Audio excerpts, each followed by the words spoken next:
Thank you again, Mr. Chairman and colleagues. I'm respectfully requesting to hold this bill in committee today. In the time that I've introduced this bill, it's become clear that this measure has exposed a number of problems with PBMs, pharmacy benefit managers. And my bill would have only scratched the surface on the issues facing PBM impacts on healthcare plans, pharmacies, drug companies, and patients.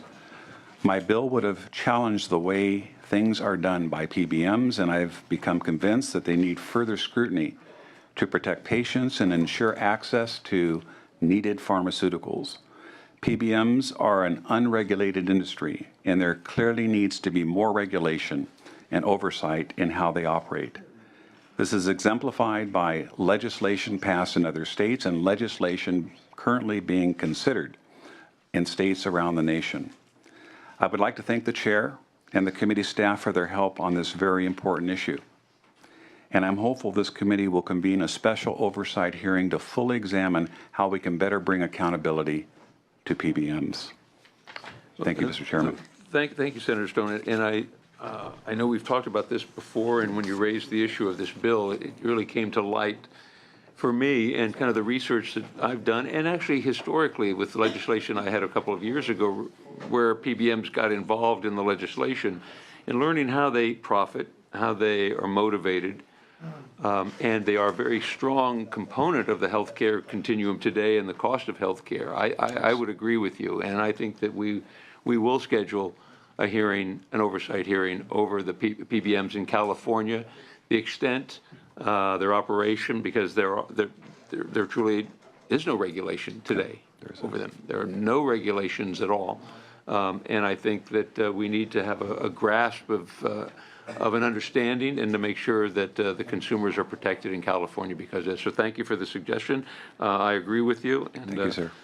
We drew the same conclusion. So thank you very much. And we will hold SB 1454 in committee. Great. Thank you, Mr. Chairman. Thank you, members. Appreciate your courtesy. Thank you, Senator Stone.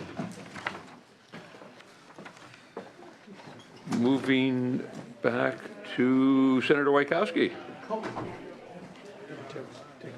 I'm sorry. Oh, Senator Runner, I'm sorry. That's Senator Runner's bill. Senator Berryhill, are you going to? I'm not prepared to. I heard that she was going to be here for it. Oh. Is she here? Is she? Oh, yeah. Would you like?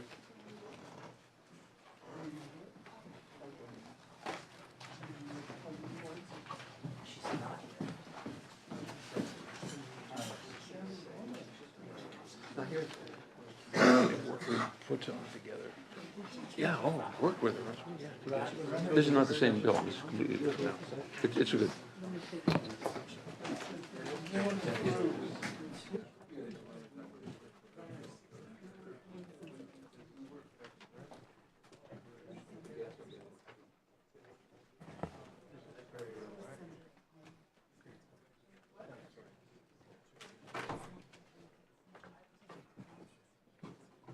She's not going to be here.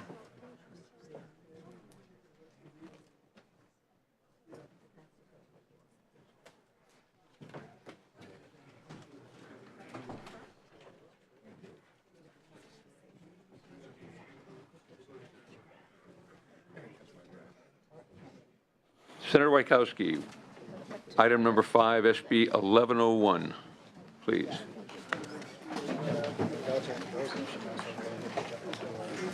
Thank you, Mr. Chair. This is a completely polished piece of legislation that I'm ready to present. It will establish, 1101 will establish the Alcohol and Drug Counseling Professional Bureau within the Department of Consumer Affairs and create a licensure program and title protection for substance abuse disorder counselors who meet specific education, examination, and certification criteria. Presently, the Department of Healthcare Services administers the certification process for counselors. Yet California has inconsistent standards, requires no licensure for counselors, and is one of 2 states that do not require a criminal background check. You can be certified to be a counselor and have an AA degree, have a BA degree, have a master's degree, have a PhD degree. It's just, in this area of drug counseling and alcohol abuse, it's hodgepodge. The absence of uniform standards and a background check may create a risk to the health of our constituents, where an unchecked system may place patients in dangerous situations when seeking treatment from unscreened counselors. Now, Senate Bill 1101 will establish the first licensure program of its kind for substance abuse counseling within DCA. Will retain the current requirement of national certification and will require counselors to hold a master's degree, pass a nationally recognized master's level examination, and pass a state and federal criminal background review. Requiring licensees to prove educational qualifications, demonstrate counseling experience, and pass a nationally recognized exam will strengthen California's treatment delivery system and keep dedicated counselors in this profession. I have 3 gentlemen that are here to support this. Mr. Chair, if that's okay? Very good, absolutely, Senator Wieckowski. Good afternoon, or good evening. Good evening. I would like to thank the chair and the members of the committee for this opportunity. My name is Bob Doris, or Robert Doris. I'm the vice chair of the California Association of DUI Treatment Programs. I'm also currently the chair of the California Counselor Certifying Organizations, which consist of the 3 accredited and approved counselor certifying organizations in California. These 3 organizations are the co-sponsors of SB 1101. I'm also a certified alcohol and drug counselor, and I've worked in the field for 30 years. The Coalition of Certifying Organizations has been meeting multiple years now to standardize counselor certification, policies, procedures, training, ethics, and qualifications, including the development of disciplinary guidelines to provide sanctions when necessary. California currently has a substantial network of certified alcohol and drug counselors who are, for the most part, highly qualified professionals who provide quality alcohol and drug counseling. SB 1101 will not affect the status of these counselors or that network, but will provide them the opportunity to become licensed if it meets their individual career goals. We're working with the licensed professionals groups to receive their input and recommendations relating to the scope of practice, referrals, and exclusions that have been previously discussed and met in previous versions of this bill, or that in previous attempts for the bill.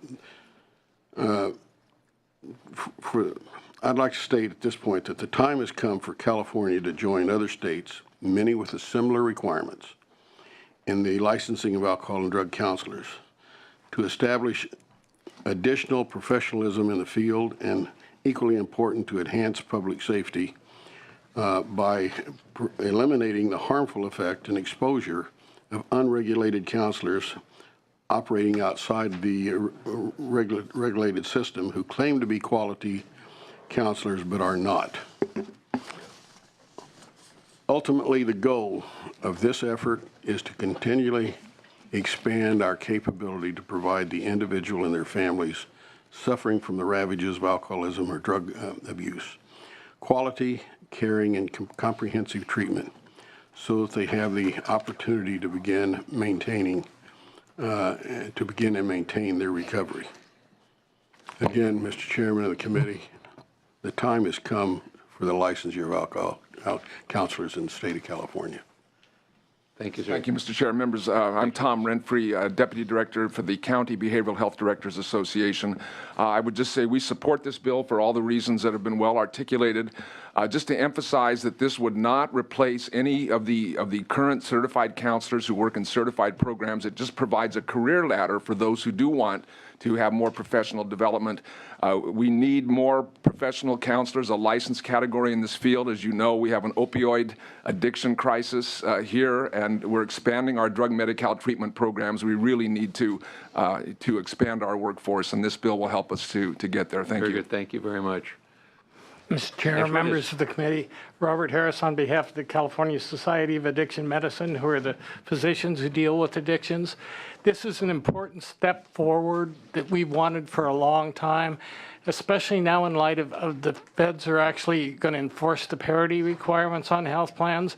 And with California's new 1115 waiver, we need to professionalize the workforce without throwing anybody else under the bus. We think career letters are the best way for people to move forward and offer the opportunity to enhance the treatment that we give people over the course of time. And we sincerely appreciate your support of this bill. Very good. Thank you very much. And before I call more other witnesses in support, I just wanted to thank your sponsors for their diligent effort and the work that went into this, the hard work. You really provided the committee with a lot of material and a lot of supporting documentation in that Sunrise questionnaire that we had.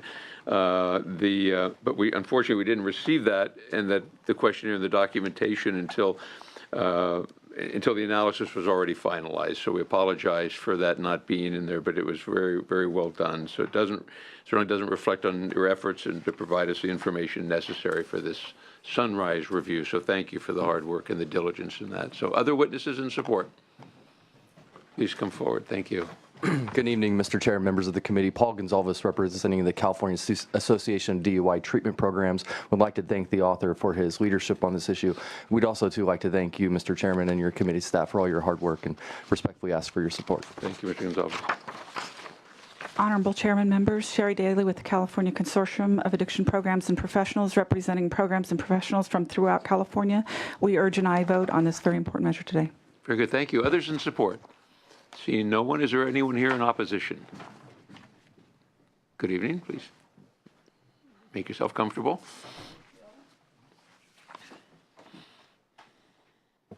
Good evening, Mr. Chair and members. Amanda Levy on behalf of the California Psychological Association. We are one of the professional license group referenced by the sponsors. We are currently opposed to SB 1101 in its current form. We want to thank the author's office and the sponsors for meeting with us.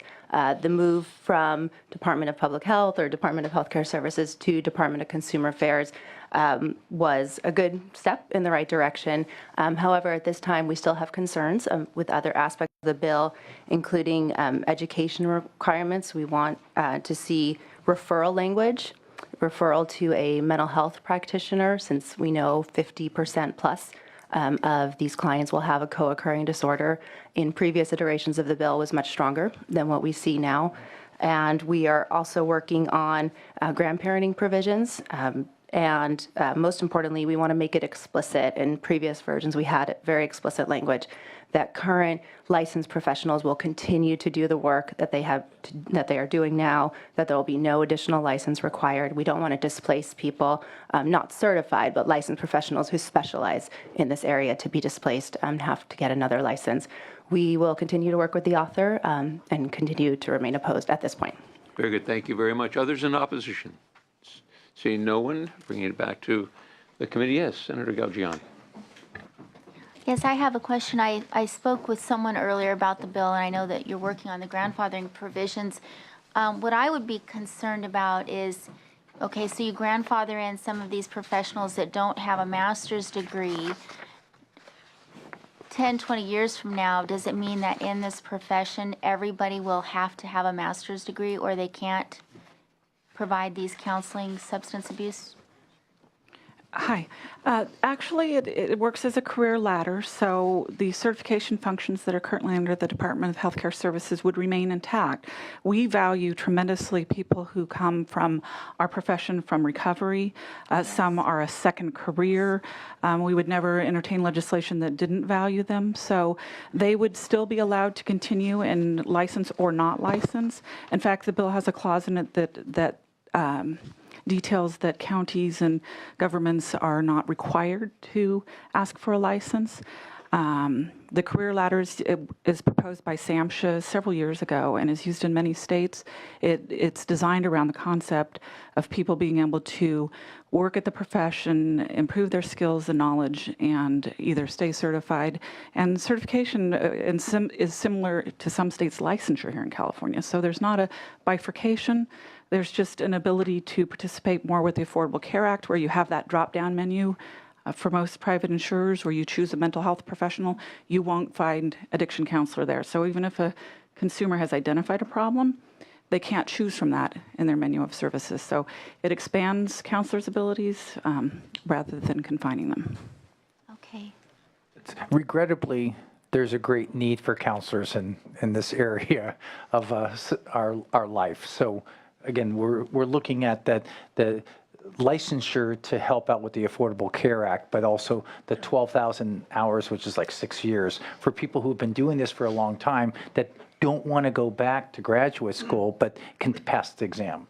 And I just want to be sure that people can get into this field without having a bachelor or without having a master's degree, and that we don't raise the bar so high that we no longer have people with street smarts who have lived the addiction world, who can recognize when a druggee is lying and so forth.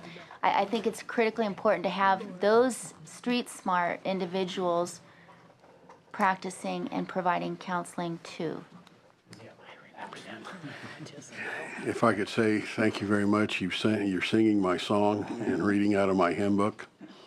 Our association particularly, but we recognize the value and the need for certified counselors who have experience in, they're on their own recovery. The larger part of our certified counselors in our network have all come from their, started their own recovery, they're living it, and they may or may not ever want to have a license, but they're working in the field, and we certainly don't want to see.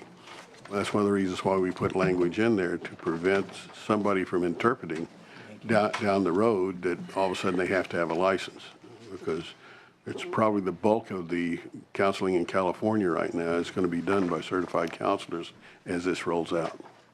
Hope that answers your question. Okay, thank you. Very good. Other questions or comments? Senator, I just I'm have sorry. a quick question. I certainly support the purpose here, the goal, but I'm very concerned with cost control by creating another bureau, Senator Wieckowski.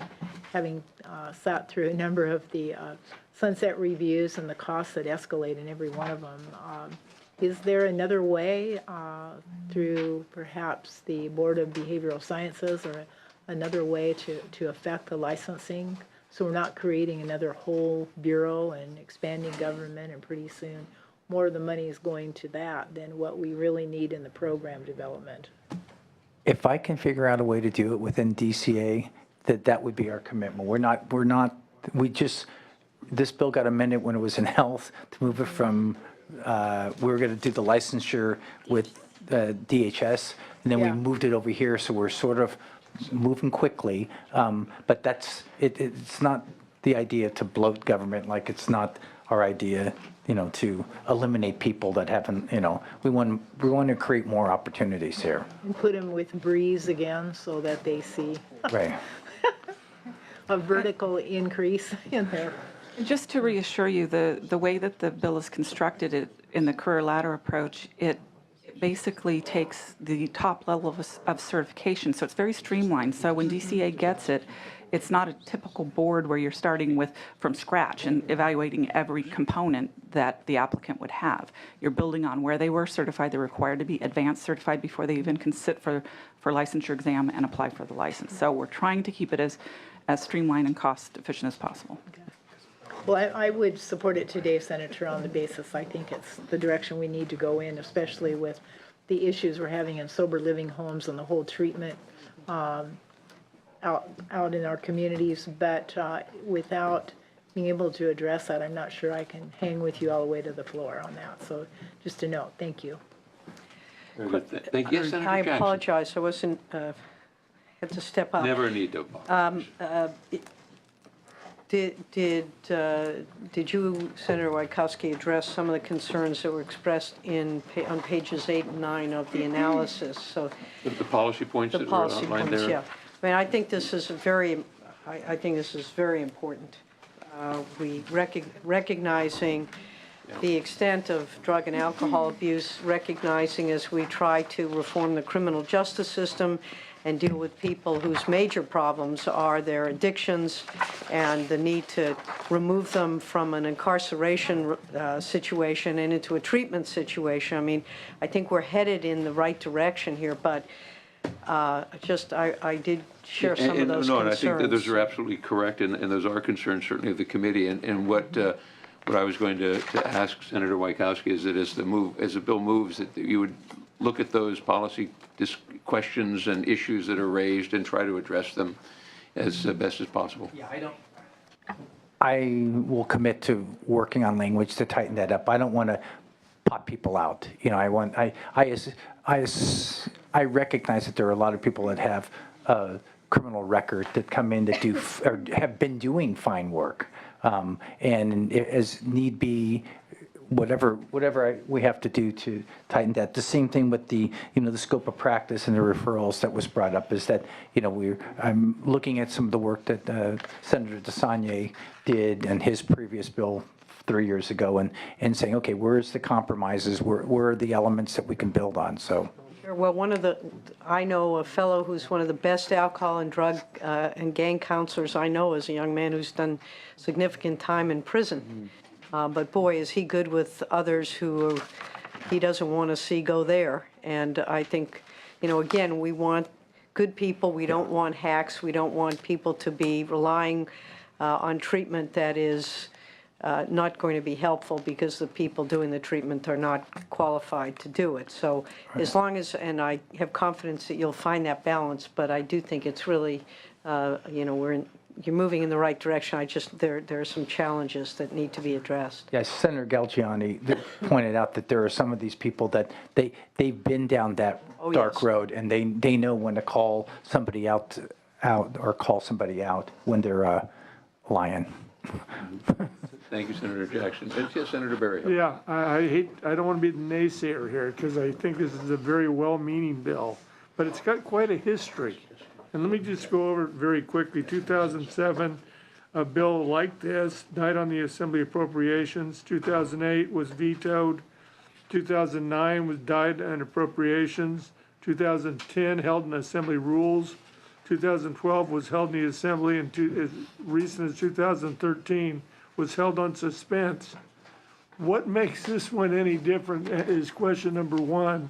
And number two, at least in our analysis, they think that this still is a work in progress because it fails to define the scope of practice for a licensed drug and alcohol counselor.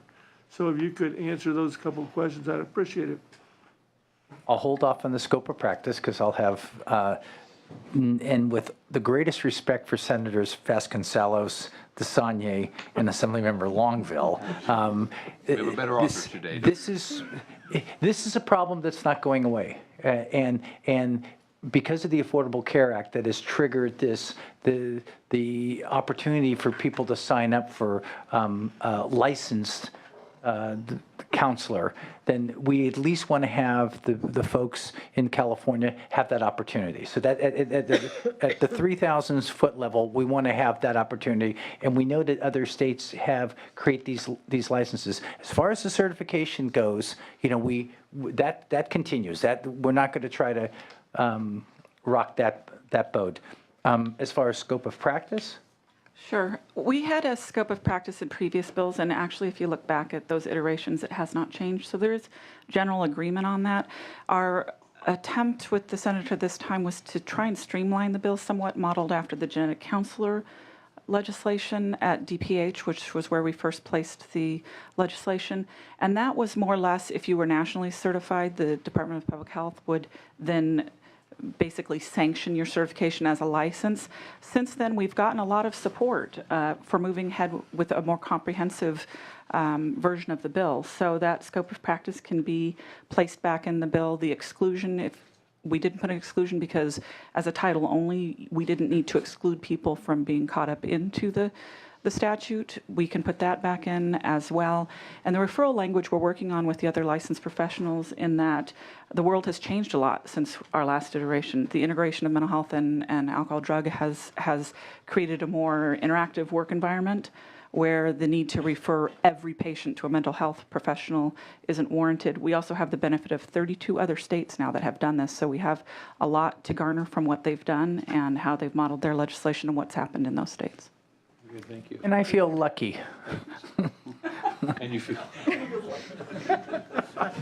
Thank you, Senator Wieckowski. That was your close, I see. And I do want to thank you for tackling this issue. I mean, it really is spectacular. I mean, it's such a need and to a very vulnerable population that you're addressing. So thank you for doing that. And do we have a motion?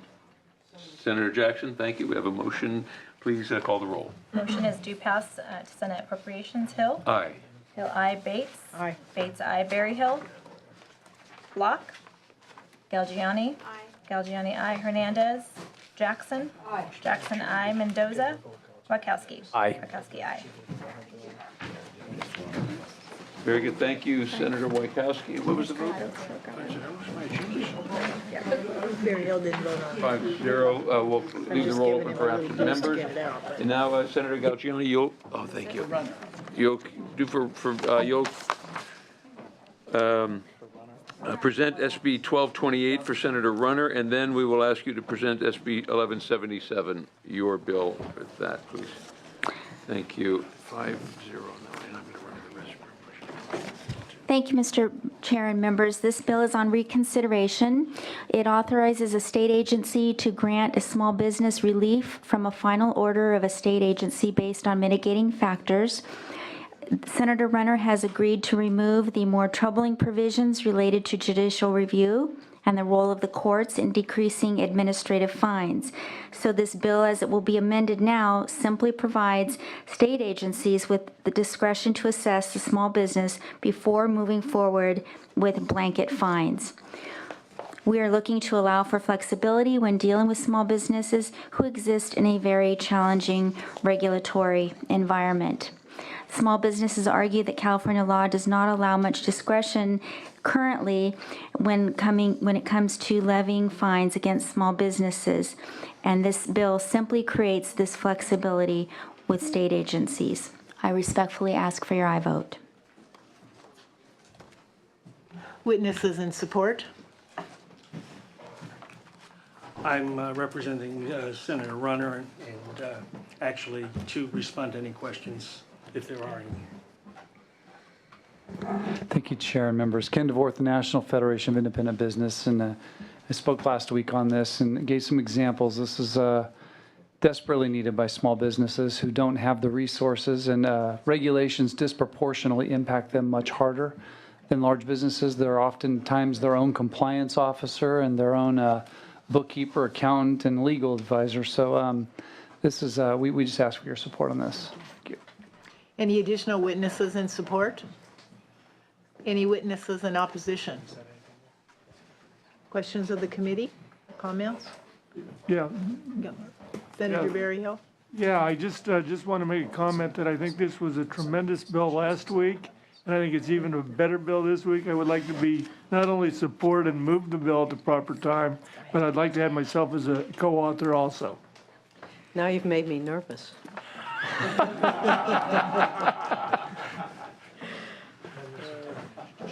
Senator Jackson, do you have a comment, question?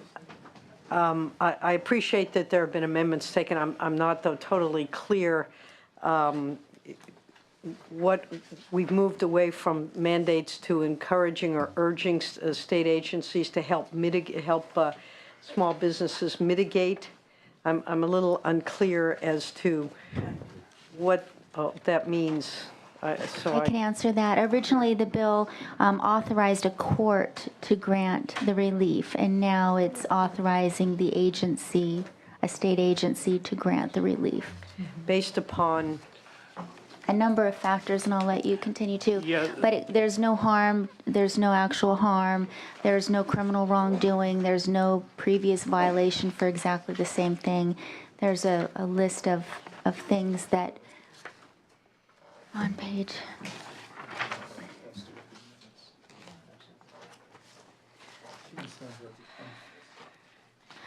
The small business has not been subject to previous enforcement actions by the agency. The violation by the small business did not involve willful or criminal conduct. It did not pose an imminent health, safety, or environmental threat. So if I may, I just saw that list.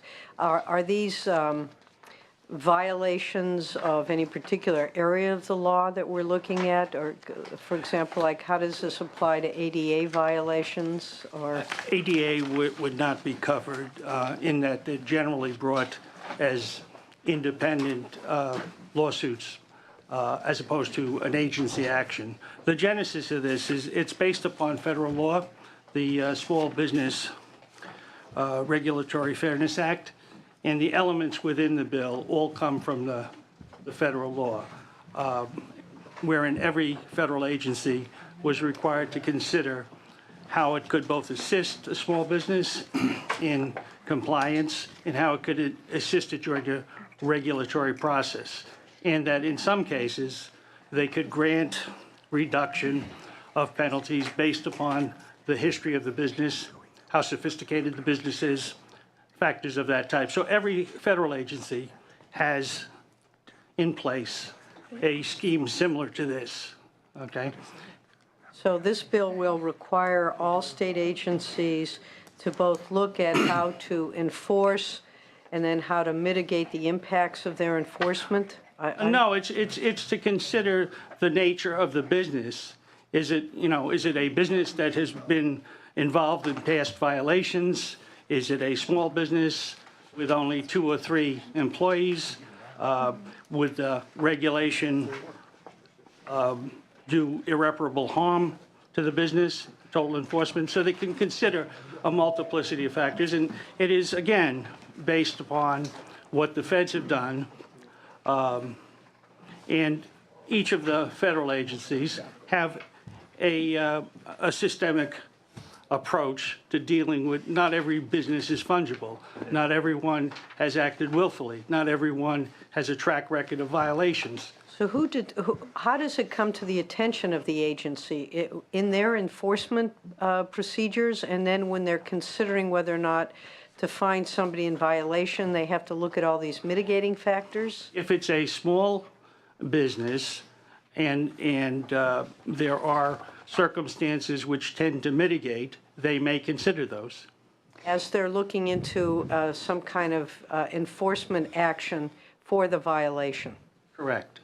So it says here that under our summary, it says authorizes a court to grant. That's been taken out. It's just the All of state the agency judicial review now. elements have been taken out. And it's may, it's So permissive. now who are we authorizing to, so what we're saying is that before there is a final order of a state agency, that agency has to look at mitigating factors? An agency may consider those factors. Before it makes an order?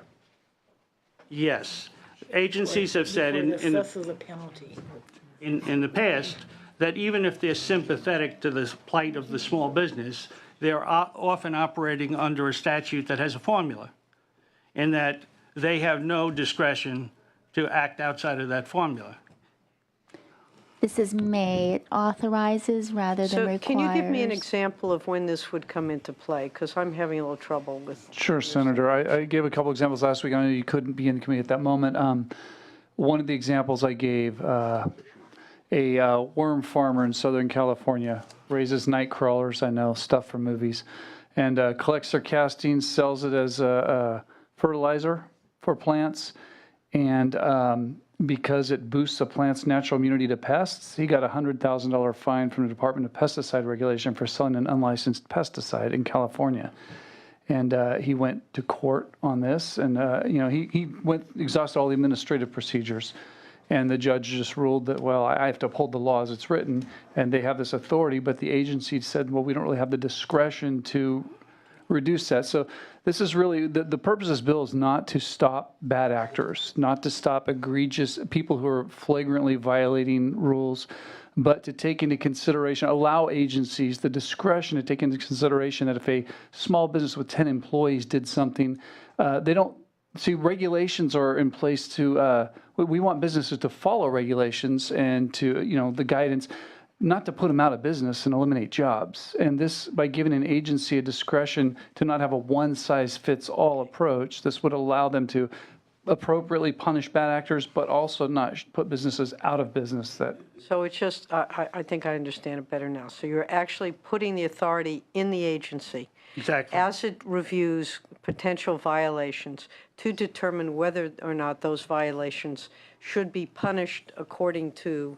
what current law is, or because of mitigating factors or what have you. Either they can reduce the punishment or they can withdraw any complaints. Is that gives them a pretty Gives some good amount of discretion. power, doesn't it? Gives them some discretion in Yeah. terms of well, they have the power now to choose to either enforce it or not initially, or to even act on it.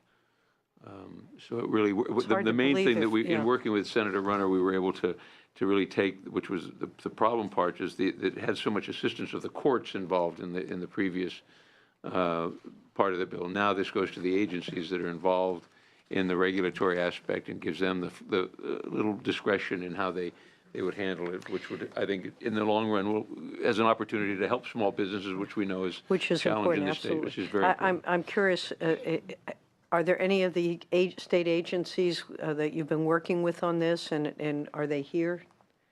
I know, not necessarily speak in support of any measures that have We've yet to be. spoken to a couple of the state agencies who inquired about the bill. Of course, it's changed significantly now because there's no judicial review factor. Okay, so we don't know what their concerns would be, or whether they feel as though they have the staffing to do that. I mean, it's one thing to go out and to investigate, but then what we're doing, and this may be the right thing to do, is to let them be judge and jury at the same time, to make those decisions as to whether or not. Well, should there be are certain punitive action. parameters. If it's a violation that involves either criminal conduct or purposeful conduct, there's not likely to be any mitigating factor. If the small business has been involved in 3 prior violations, obviously they're not going to get consideration. So it's basically looking at it from the perspective of, how bad an actor is this, or is it a mistake that can be corrected? And one of the elements is how quickly the small business responds and corrects the problem. Thank you. Senator Appreciate it. Mendoza? I want to commend the author on to making those amendments. I think it's headed in the right direction. I think it's a work in progress. I do believe that. I do think that now that it's changed, you still need to make the outreach. And as far as the financial impacts, I'm sure it'll go to PROPS and we'll have a good say on that. But Mr. Chair, I would like to move the bill. Very good. Thank you, Senator Mendoza. We have a motion. Would you like to close? Oh, sorry.